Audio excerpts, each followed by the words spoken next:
Hido, and welcome to the Pantheon, where we're having a look at some lovely new Commander 2021 cards. And without further ado, let's jump into our new white card draw boy. Losheel, Clockwork Scholar. And he costs 3 mana, which is, pretty good. It hits the field early. We can really recast him if he dies, which is what we're interested in. The first ability he has, prevent all combat damage that will be dealt to attacking artifact creatures you control. Really nice. We want to be playing some artifact creatures in this deck, and any sort of free attacks are always worthwhile. However, it's the second ability that I'm really interested in. Whenever one or more artifact creatures enter the battlefield under your control, draw a card.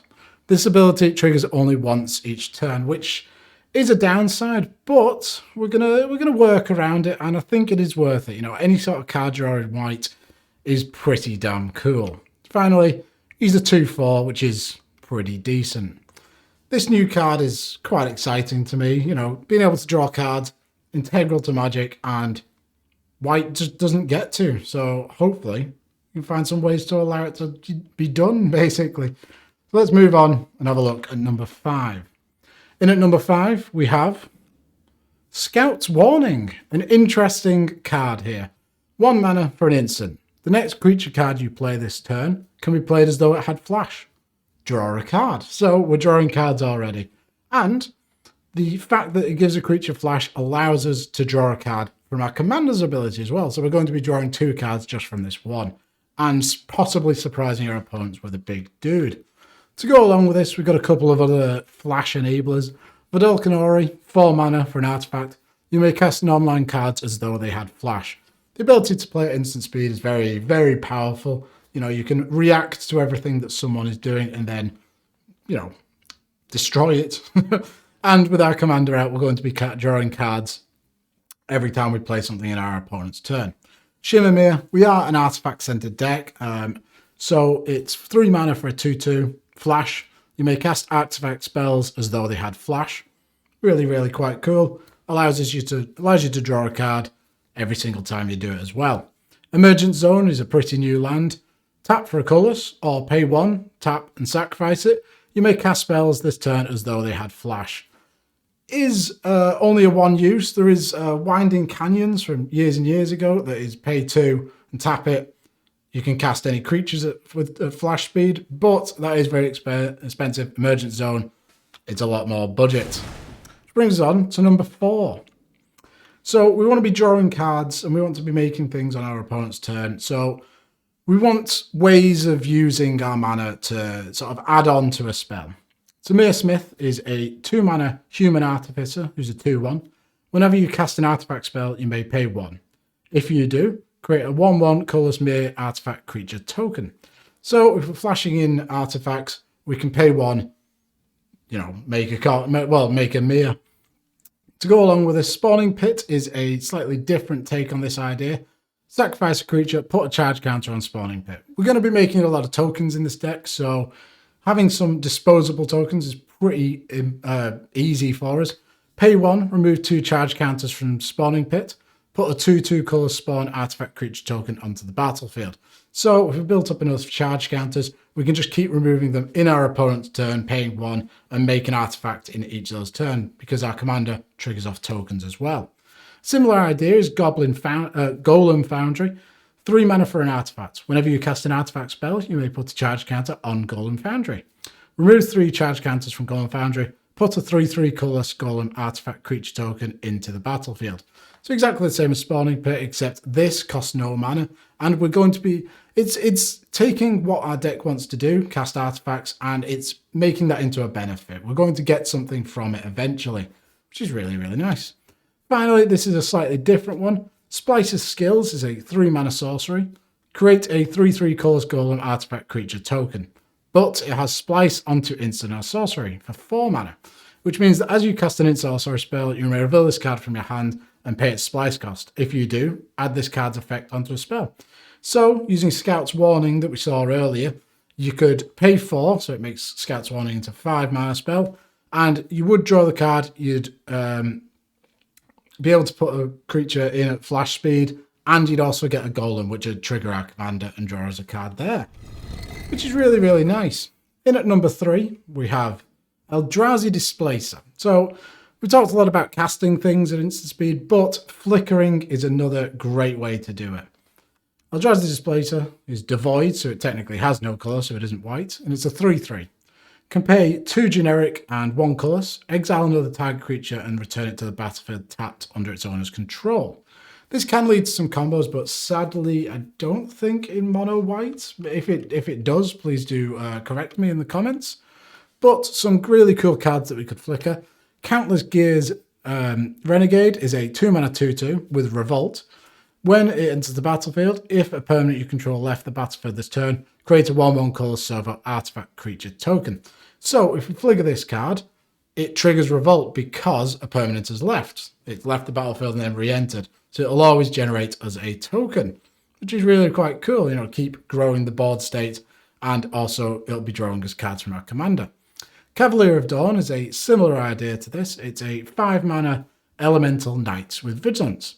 When it enters the battlefield, destroy up to 1 target non-land permanent. Its controller creates a 3/3 colourless golem artifact creature token. So this can be used offensively against our opponent, you know, get rid of their best things, or we could use it on our own permanents and create a little army. And if we have an indestructible permanent, say a Darksteel Ingot, then we can target that, try to blow it up, it'll try to destroy it, and we get a 3/3 and we keep the ingot. Finally, the last line of text, when it dies, return target artifact or enchantment card from your graveyard to your hand. So this is just a nice little bit of added bonus. We get something back, possibly a Solemn Simulacrum, who's up here, another great target for Flickering. 4 mana for an artifact creature golem who's a 2/2. When it enters the battlefield, you may search your library for a basic land card, put that card onto the battlefield tapped, then shuffle. When it dies, you may draw a card. So we're not going to get the draw trigger from it leaving, but we're going to keep ramping ourselves up and up and up, which is really, really nice. Which brings us on to number 2, Genesis Chamber. So we talked a lot about flickering things, casting things at instant speed. Genesis Chamber makes every one of these, if they're not an artifact creature token, generate an artifact creature token. 2 mana for an artifact. Whenever a non-token creature enters the battlefield, not just cast, if Genesis Chamber is untapped, that creature's controller creates a 1/1 colourless mere artifact creature token. This is really, really good. Yes, our opponents will get an advantage off it, but us triggering it is more important because we will be drawing cards. To go with this, we've got a couple of self-bouncers. So Stonecloaker is a 3-mana 3/2 with Flash. You may cast a spell, which means you can cast it whenever you cast an instant, with Flying. And when it enters the battlefield, return a creature you control to its owner's hand. Because it doesn't say another, you can target itself and bounce itself, so you can just keep putting it in and out, which will generate a ton of little tokens. And it also has, when it enters the battlefield, exile target card from a graveyard. Nice bit of reanimation hate, you know, you can get rid of a key piece in a graveyard. White Mane Lion is a 2-mana 2/2 with Flash and exactly the same text. When it enters the battlefield, return a creature you control to its owner's hand, so you can choose itself. Finally, Dust Elemental is a 4-mana 6/6 with Flash, Flying and Fear, which is really quite impressive. But when it comes into the battlefield, you have to return 3 creatures to their owner's hand. So this can really save you from a board wipe, but it will also generate you a token. And then, you know, you've got a bunch of things to cast as well. Going along with this, there's a little loop that you can create, so you're going to be generating a token each turn. Flicker Wisp, Glimmerpoint Stag, and Charming Prince all have variations of, when it enters the battlefield, exile another target permanent. Return that card to the battlefield under its owner's control at the beginning of the next end step. So if we have 2 of these on the field, one comes in, targets one of these other ones, which flickers it out.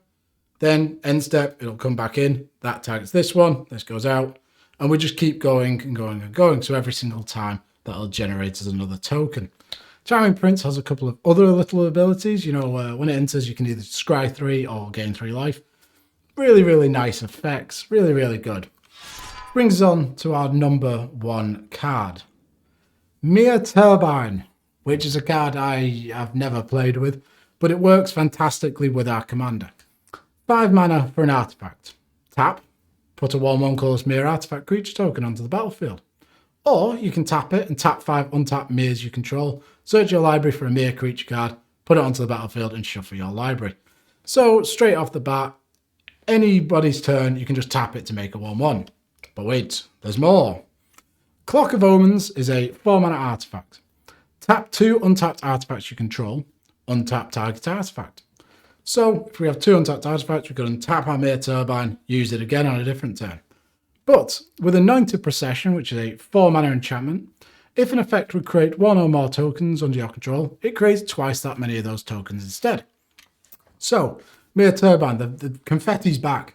If we tap this and we've got Anointed Procession on the field, it'll make 2 artifact creature tokens, which is just enough with Clock of Omens to untap it, and we can make another one. So, well, another 2, and then keep going and going and going. So we can make an infinitely large army, which is good enough to win.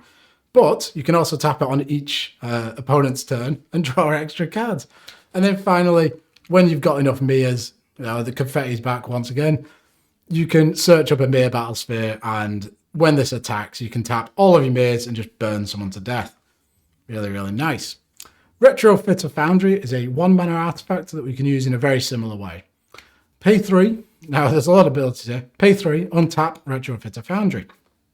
Good. We can use it again. Pay 2, create a 1/1 color servo artifact creature token. Okay. Pay 1, tap, sacrifice a servo, create a 1/1 color Thopter artifact creature with flying. Okay. And sacrifice a Thopter, create a 4/4 construct artifact creature token. So the idea is you just slowly make your creatures bigger and bigger. Because make the servo, Thopter, go constructs. But we can keep on tapping this with our Clock of Omens and making tokens. Doesn't quite go infinite, I don't think, but it's still really, really good. Crackling Ironworks is a 4-mana artifact that you can just sacrifice an artifact, make 2 mana. This is really good with all the tokens we're going to be making, and we can churn out a bunch of mana, maybe pump it into a big X spell. Finally, Pentavus is a big boy, 7 mana for a 0/0. I lied. When it enters the battlefield, it comes in with 5 1/1 counters. Pay 1, remove a 1/1 counter from Pentavus, create a 1/1 colors Pentavite artifact creature token with flying. Pay 1, sacrifice a Pentavite, put a 1/1 counter on Pentavus. So, through those 2 abilities, this allows us for 2 mana to put a token onto the field and then put the counter back on. So we can just keep doing that. So each turn cycle, we can draw a card using our commander. And those are my top 5 cards for this brand new commander. I think he's really, really cool. You know, any sort of card drawing white is very welcome. And if you've got any other suggestions for it, please do tell me. I'd love to hear them. And thank you very much. Please subscribe, and I'll see you soon.